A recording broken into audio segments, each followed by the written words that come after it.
Alhamdulillah nahmaduhu wa nasta'inuhu wa nastaghfiruh wa na'udzu billahi min shururi anfusina wa min sayyiati a'malina may yahdihillahu fala mudilla lahu wa may yudlil fala hadiyalah.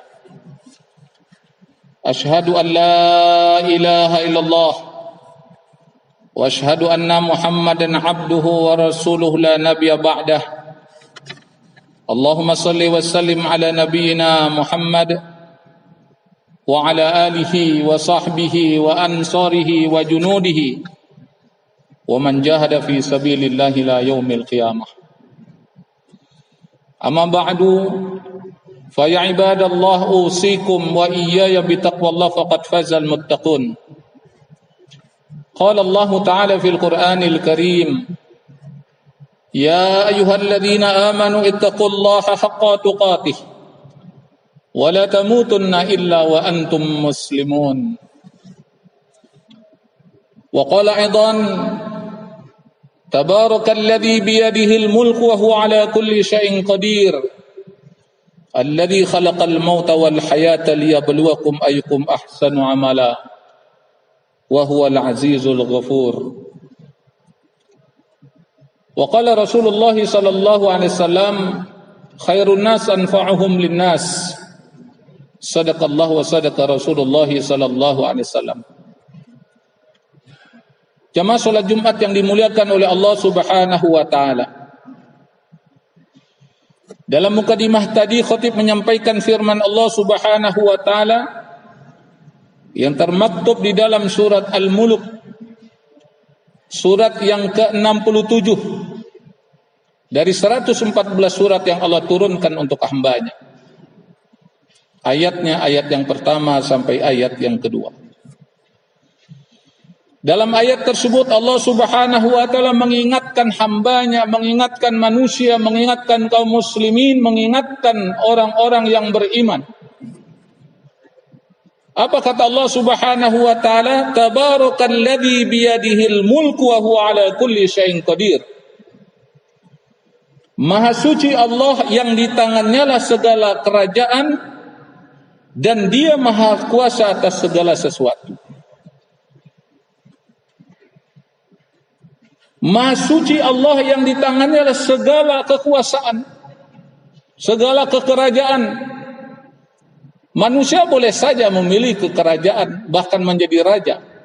Tapi ingat, semuanya berada dalam kekuasaan Allah Subhanahu wa taala. Karena kekuasaan manusia ada batasnya, ada waktunya, ada masanya, tidak terus menerus. Kekuasaan Allah tanpa batas. Bahkan kekuasaan Allah sampai ke negeri akhirat.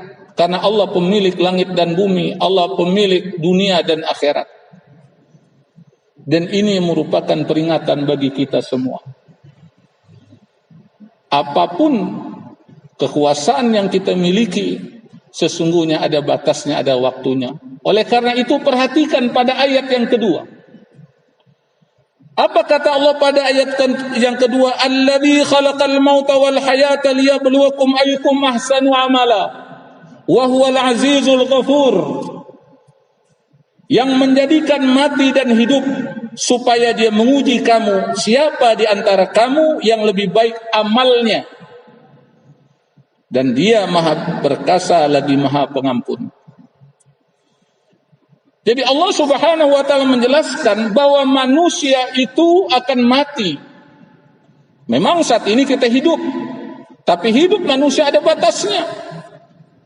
Rasulullah SAW, manusia yang dicintai oleh Allah, kekasih Allah, yang sangat dicintai oleh Allah, imamul muttaqin, sayyidil mursalin, meninggal pada usia 63 tahun. Menurut para ahli sejarah, ahli tarikh, Rasulullah SAW meninggal 63 tahun. Itu Rasulullah SAW, Nabi.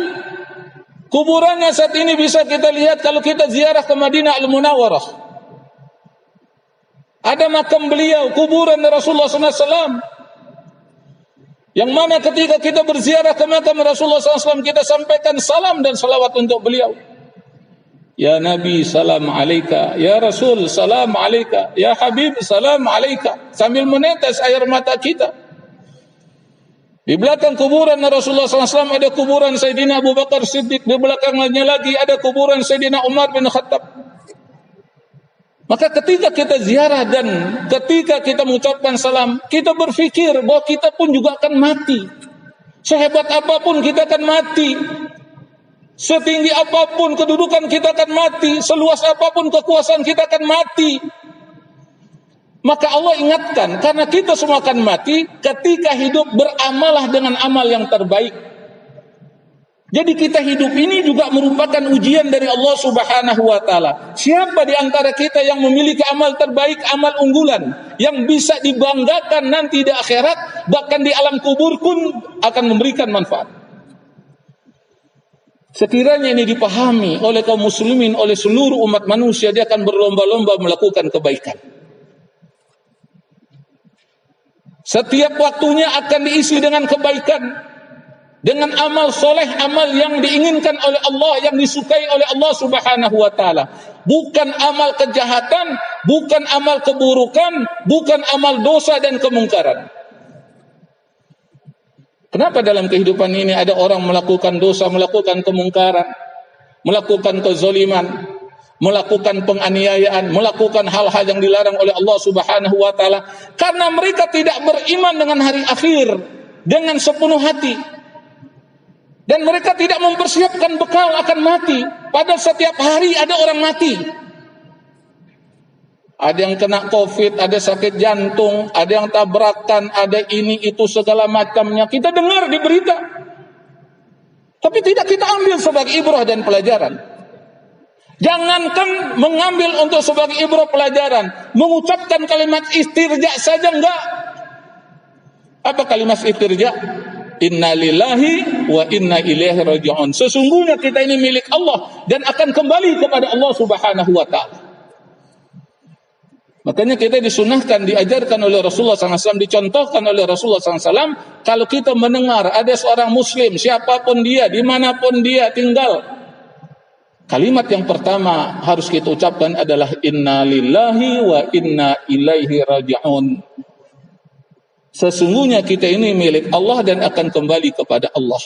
Karena kita milik Allah, maka ketika kita akan bertemu dengan Allah, apa yang kita bawa? Oh, saya membawa iman, betul. Tapi selain iman, apa yang kita bawa? Bukankah kita hidup di dunia? Apa kita hidup di dunia hanya tidur-tiduran, santai-santai? Tidak. Kita di dunia diperintahkan oleh Allah untuk beribadah. Tugas kita utama di dunia ini untuk beribadah kepada Allah. Sebagaimana Allah firmankan, "Wa ma khalaqtul jinna wal insa illa liya'budun." Tidaklah kuciptakan jin dan manusia kecuali untuk beribadah kepada Allah Subhanahu wa taala. Mungkin ada pertanyaan. Dia profesinya sebagai petani, dia profesinya sebagai nelayan, dia profesinya sebagai pedagang, dia profesinya sebagai karyawan, dia profesinya sebagai buruh. Tidak ada masalah, no problem. Jadikan profesi itu bagian dari ibadah. Bagaimana ibadah bisa diterima oleh Allah Subhanahu wa taala? Yang pertama catatannya adalah lakukan ibadah itu dengan jujur, dengan ikhlas kepada Allah Subhanahu wa taala. Jadi kalau dia dagang yang jujur dengan ikhlas. Kalau dia karyawan, dia pegawai, maka kerjakanlah pekerjaan tersebut dengan jujur dan ikhlas. Karena syarat ibadah diterima oleh Allah yang pertama ikhlas. Lillah, hanya karena Allah Subhanahu wa taala. Yang kedua, sesuai dengan tuntunan Rasulullah SAW. Bagaimana tuntunan Rasulullah SAW? Kalau dia bekerja, dia berusaha, dia beraktivitas, lakukan itu dengan jujur, dengan baik. Jangan ada unsur kecurangan di dalamnya, jangan ada unsur kezaliman di dalamnya. Makanya orang yang berdagang curang, enggak jujur, Allah ancam dengan firman-Nya, wailul lil mutaffifin, celaka bagi orang yang curang. Tapi kalau dia berdagang dengan jujur, dia akan bersama Rasulullah SAW dalam surga. Coba kita perhatikan, memiliki kedudukan yang mulia.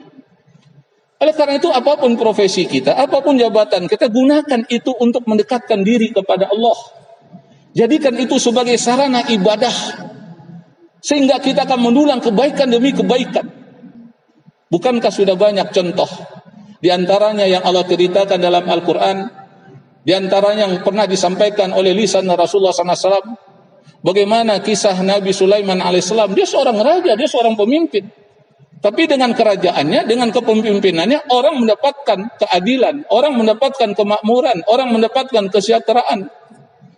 Jangankan manusia, semut saja mendapatkan keadilan dari Nabi Sulaiman alaihissalam. Nabi Daud alaihissalam juga demikian, dia seorang raja, dia seorang yang adil. Bagaimana ketika suami istri berperkara, siapa yang punya anak yang sebenarnya? Dengan keadilannya dia tegakkan hukum Allah Subhanahu wa taala. Hukum Allah itu adalah keadilan. Jamaah yang dimuliakan oleh Allah Subhanahu wa taala. Nabi Muhammad SAW seorang nabi, seorang rasul, memberikan contoh keteladanan yang baik dalam segala sisi. Mau jadi pedagang yang baik, contoh Rasulullah SAW. Mau menjadi tokoh masyarakat yang baik, contoh Rasulullah SAW. Mau menjadi pemimpin yang baik, contoh Rasulullah SAW. Menjadi kepala keluarga yang baik, contoh Rasulullah SAW. Bahkan ingin menjadi panglima yang baik, contoh Rasulullah SAW. Maka Allah tegaskan dalam Al-Quran, laqad kana lakum fi Rasulillah uswatun hasanah liman kana yarjullaha wal yawmal akhir wa dzakarallaha katsiran. Jemaah yang dimuliakan oleh Allah Subhanahu wa taala. Dan menjadikan mati dan hidup supaya dia menguji kamu siapa di antara kamu yang lebih baik amalnya, dan dia Maha Perkasa lagi Maha Pengampun. Saya yakin kita semua beramal melakukan kebaikan, tapi yang Allah inginkan siapa yang terbaik amalnya. Sebab amal yang terbaik ini akan memberikan manfaat ketika di dunia, di alam kubur, dan di akhirat. Pernahkah jamaah mendengar ada 3 orang yang masuk ke dalam gua? Terkurung dia di dalam gua, nggak ada AC-nya, gelap gulita, listrik nggak ada. Tidurnya berlantaskan tanah. Dengan apa dia bisa keluar dari dalam gua yang gelap gulita itu? Dengan amalan unggulan. Apa amalan unggulan? Di antaranya yang dia lakukan dari 3 orang ini, ada yang berbakti kepada orang tuanya. Dia prioritaskan orang tuanya. Ada makanan, ada minuman, diprioritaskan orang tuanya. Sehingga orang tuanya ridho. Orang tuanya sayang. Dan itulah amalan unggulan. Kemudian ada juga orang kaya, dia punya uang. Dia hartawan. Ada seorang yang ingin minjam uang kepadanya. Oke, nanti malam tidur sama saya. Maka datanglah perempuan tersebut masuk ke dalam rumah, bahkan masuk ke dalam kamar. Bahkan sudah di atas tempat tidur akan berlangsung perzinahan. Apa kata wanita itu? Ittaqullah, takutlah kepada Allah Subhanahu wa taala. Langsung sang pria tadi tidak jadi melakukan perzinahan, dan uang yang sudah dipinjamkan silahkan kamu ambil. Dia mundur ke belakang, dia bertobat kepada Allah Subhanahu wa taala. Amalannya adalah menjaga kehormatannya, menjaga kemaluannya, tidak terjurus kepada kemaksiatan. Yang ketiga, dia punya pengembala. Pas hari tertentu gembala itu pulang. Uangnya tidak diambil, gajinya tidak diambil. Karena dia buru-buru pulang. Maka oleh tuannya uang tersebut dikelola sedemikian rupa sehingga menghasilkan keuntungan ternak yang banyak. Datang orang itu pada waktunya. Pak, saya ingin minta gaji saya. Kata tuannya, kata bosnya, itu ambil ternak yang ada kamu lihat. Kata orang itu, gaji saya tidak sebanyak itu, Pak. Gaji kamu sudah dikembangkan. Dan ini keuntungannya, kamu ambil semuanya. Kata orang tersebut di dalam gua, ya Allah, jika ini merupakan amalan unggulan yang kau terima, bukakanlah pintu gua tersebut, ya Allah. Dengan izin Allah, pintu gua terbuka, sehingga 3 orang ini dapat keluar dari kegelapan, dari kelamnya yang namanya gua. Jemaah yang dimuliakan oleh Allah Subhanahu wa taala. Dalam kondisi saat ini, di tengah pandemi di mana-mana, banyak yang terkena sakit, bahkan ada yang meninggal dunia, maka perbanyaklah amalan unggulan di antara kita. Amalan yang diridhoi oleh Allah dan amalan yang disunahkan oleh Rasulullah sallallahu alaihi wasallam. Barakallahu li wa lakum fil Qur'anil azim wa nafa'ani wa iyyakum bima fihi min ayati wa dzikril hakim. Fastaghfiruh innahu huwal ghafurur rahim.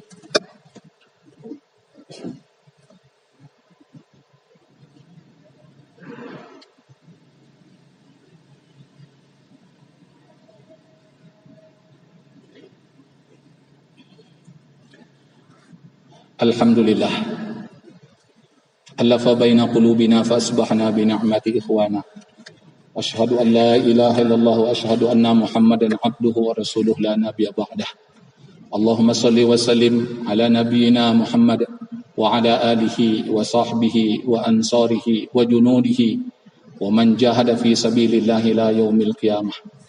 Amma ba'du fa ya ibadallah usikum wa iyaya bi taqwallah faqad fazal muttaqun. Qala Allah Ta'ala fil Qur'anil Karim, ya ayyuhalladzina amanu ittaqullaha haqqa tuqatih wa la tamutunna illa wa antum muslimun. Wa qala aidan, qul huwallahu ahad, Allahus samad, lam yalid wa lam yulad wa lam yakul lahu kufuwan ahad. Bismillahirrahmanirrahim. Qul huwallahu ahad, Allahus samad, lam yalid wa lam yulad wa lam yakul lahu kufuwan ahad. Bismillahirrahmanirrahim. Qul huwallahu ahad, Allahus samad, lam yalid wa lam yulad wa lam yakul lahu kufuwan ahad. Wa qala Rasulullah sallallahu alaihi wasallam, man ahabba sunnati faqad ahabbani wa man ahabbani kana ma'i fil jannah. Innallaha wa malaikatahu yusalluna 'alan nabi. Ya ayyuhalladzina amanu sallu 'alaihi wa sallimu taslima. Allahumma salli ala sayyidina Muhammad wa ala ali sayyidina Muhammad kama sallaita ala sayyidina Ibrahim wa ala ali sayyidina Ibrahim wa barik ala sayyidina Muhammad wa ala ali sayyidina Muhammad kama barakta ala sayyidina Ibrahim wa ala ali sayyidina Ibrahim fil alamin innaka Hamidun Majid. Allahumma ighfir lil mu'minin wal mu'minat wal muslimin wal muslimat al ahya minhum wal amwat bi rahmatika ya arhamar rahimin. ربنا اغفر لنا ولإخواننا الذين سبقونا بالإيمان ولا تجعل في قلوبنا غلا للذين آمنوا ربنا إنك رؤوف رحيم. اللهم اغفر لنا ولوالدينا وارحمهما كما ربنا صغارا. اللهم اغفر لنا ولوالدينا وارحمهما كما ربنا صغارا. اللهم اغفر لنا ولوالدينا وارحمهما كما ربنا صغارا. اللهم اغفر لأمة سيدنا محمد. اللهم ارحم أمة سيدنا محمد. اللهم اجبر أمة سيدنا محمد. اللهم احفظ أمة سيدنا محمد. اللهم عافي أمة سيدنا محمد. اللهم سلم أمة سيدنا محمد. اللهم انصر أمة سيدنا محمد. اللهم انصر إخواننا والمجاهدين في غزة فلسطين والقدس وسوريا ومصر وليبيا واليمن وإيراق وأفغان وروهينيا وإيغور وفي كل مكان كل زمان واجعلنا منهم يا رب العالمين. اللهم إنا نسألك سلامة في الدين وعافية في الجسد وزيادة في العلم وبركة في الرزق وتوبة قبل الموت ورحمة عند الموت ومغفرة بعد الموت. اللهم هون علينا في سكرة الموت والنجاة من النار والعفو عند الحساب. اللهم إنا نسألك حسن الخاتمة ونعوذ بك من سوء الخاتمة. اللهم اختم لنا بالإسلام واختم لنا بالإيمان واختم لنا بحسن الخاتمة. ربنا ظلمنا أنفسنا وإن لم تغفر لنا وترحمنا لنكونن من الخاسرين. لا إله إلا أنت سبحانك إنا كنا من الظالمين. اللهم أعز الإسلام والمسلمين. اللهم أعز الإسلام والمسلمين. اللهم أعز الإسلام والمسلمين. اللهم اكشف عنا وعن جميع المسلمين من البلاء والوباء والمحن والفتن ما لا يكشف غيرك. اللهم ملك الكفرة والمشركين والمنافقين والظالمين علينا خصوصا. اللهم شتت شملهم وفارق جمعهم وأنزل عليهم ولك الذي لا يرد عن الظالمين. اللهم إنا نسألك الهدى والتقى والعفاف والغنى. ربنا آتنا في الدنيا حسنة وفي الآخرة حسنة وقنا عذاب النار وادخلنا جنة مع الأبرار يا عزيز يا غفار يا رب العالمين. وصلى الله على سيدنا محمد وعلى آله وصحبه أجمعين والحمد لله رب العالمين. عباد الله إن الله يأمر بالعدل والإحسان وإيتاء ذي القربى وينهى عن الفحشاء والمنكر والبغي ya'idukum la'alakum tadhakkarun fadhkurullaha al-'azim yadhkurkum washkuruhu ala ni'amihi yarzidkum wa la dzikrullahi akbar.